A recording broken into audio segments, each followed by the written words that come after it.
দরজার ওপাশে আদরের মেয়ে সানজিদা কবির অনিতার নিথর দেহ। তাকে এক নজর দেখতে হতভাগ্য মায়ের আক্ষেপ আর আর্তনাদ।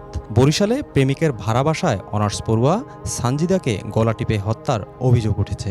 খবর পেয়ে ছুটে আসেন আইনশৃঙ্খলা বাহিনী সহ সানজিদার সহপাঠীরাও। বৃহস্পতিবার দুপুরে বরিশাল নগরীর বগুড়া সড়কে মুন্সি গ্যারেজ এলাকায় প্রেমিক মইনুল ইসলামের ভাড়া ফ্ল্যাট থেকে অনিতার মরদেহ উদ্ধার করে পুলিশ।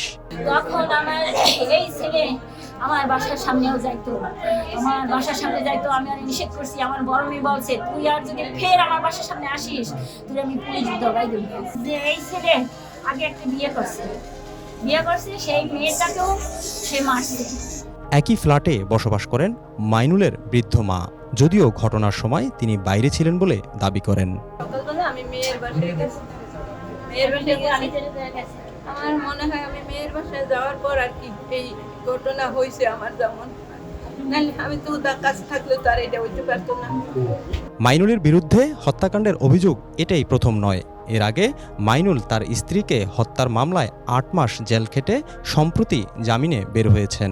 আর সানজিদা হত্যাকাণ্ডে পলাতক মাইনুলের জড়িত থাকার প্রাথমিক তথ্য উঠে এসেছে পুলিশের তদন্তে। প্রাথমিকভাবে ক্রাইম সিনটে যেহেতু তার ডেড বডিটা পরীক্ষা নিরীক্ষা করছে, প্রাথমিক ধারণা করছে তাকে হত্যা করা হয়েছে।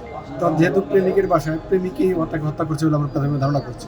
এই কারণে আমরা আমাদের সব সোর্সগুলো, ইন্টেলিজেন্সগুলো আমরা কাজ করছি যে তাকে আমরা আইনের আওতায় আনতে পারি।